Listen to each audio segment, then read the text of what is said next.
क्यों Los Angeles में बरप रहा आग का तांडव।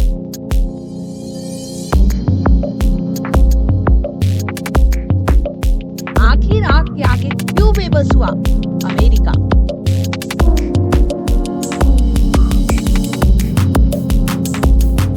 दुनिया पर राज करने वाला देश आखिर कैसे एक आग के सामने लाचार नजर आ रहा है।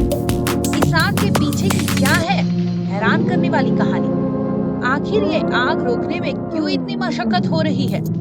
एक और आसमान से फायर सेफ्टी हेलीकॉप्टर के जरिए इस आग को काबू करने की कोशिश हो रही है, तो दूसरी ओर जमीन से पानी की बौछारें लगातार इस आग में झोंकी जा रही है। लोगों में खौफ फैलाने वाला अमेरिका का लॉस एंजलिस शहर आग की चपेट में है। लगातार आग की लपेटें न जाने कितनों को अपने तेज में समेट रही है। लॉस एंजलिस शहर के कई इलाके आग की ऊंची ऊंची लपटों की लपेटे में आकर खंडहर हो चुके हैं। तकरीबन 12,000 से ज्यादा घर जलकर खाक हो चुके हैं। इतना ही नहीं, इस आग ने कईयों से उसकी जिंदगी छीन ली है। अब तक इस आग में 16 लोगों की मौत भी हो चुकी है। वैसे रिपोर्ट की माने तो ये अमेरिकी इतिहास की आग की सबसे बड़ी तबाही मानी जा रही है। लॉस एंजलिस में लगे आग ने अब तक 35,000 एकड़ से अधिक क्षेत्र को अपने आगोश में कर लिया है। वहीं लगातार इस आग पर काबू पाने के लिए कई कोशिशें हुई, लेकिन अभी तक के सारे उपाय फीके ही नजर आ रहे हैं। आपको जानकर हैरानी होगी कि लॉस एंजलिस में लगे आग पर काबू पाने के लिए सैकड़ों फायर सेफ्टी हेलीकॉप्टर को काम पर लगाया गया है, लेकिन आग है कि अपनी ही रफ्तार में आगे बढ़ती जा रही है। बता दें कि इस अग्निकांड की वजह से करीब 1.5 लाख लोगों को रेस्क्यू किया जा चुका है। अब बात करेंगे आखिर इस आग की क्या थी सबसे बड़ी वजह। इस आग की सबसे बड़ी वजह क्लाइमेट चेंज को माना जा रहा।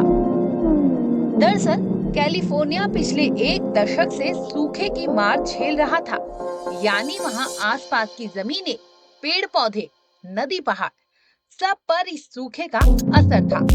आपको बता दें कि सूखे की वजह से इन इलाकों में मौजूद प्लांट तेजी से सूखने लगे थे, जिसकी वजह से वहाँ के लोगों की इसकी मार झेलनी पड़ी थी। साथ ही सूखे पेड़ पौधे इस एरिया में आग में घी डालने का काम कर रहे थे।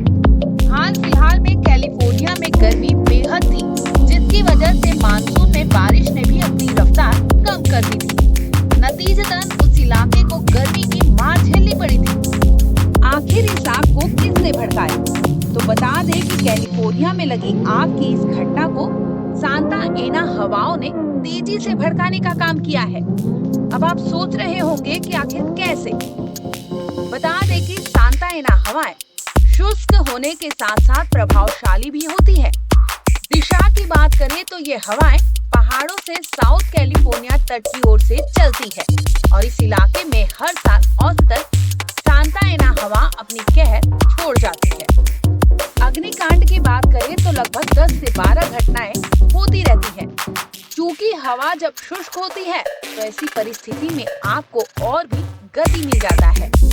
इसी वजह से वो और भी भयानक रूप ले लेती है, जिसकी वजह से लॉस एंजलिस में भी यही हुआ। हवाओं की स्पीड काफी तेज होने की वजह से आग शहर तक पहुंच गई। रिसर्चर की माने तो साउथ कैलिफोर्निया में अब तक बारिश हो चुकी होती है, जिसकी वजह से पेड़ पौधों में काफी नमी आती है। दूसरी ओर बारिश की वजह से पेड़ पौधे गीले हो जाते हैं, जो आसानी से जल नहीं पाते। इस वजह से आग के फैलने की स्पीड भी धीमी पड़ जाती है। लेकिन कुछ साल पहले किए गए रिसर्च में पाया गया कि विंटर सीजन में नमी से सांता एना हवा से होने वाली आग का खतरा कम हो जाता है। लेकिन इस बार पूरा मामला ही उल्टा रहा। वैसे इस साल साउथ कैलिफोर्निया में तपिश वाली यानी भीषण गर्मी पड़ी थी और बारिश नहीं होने की वजह से नमी भी काफी कम रही थी।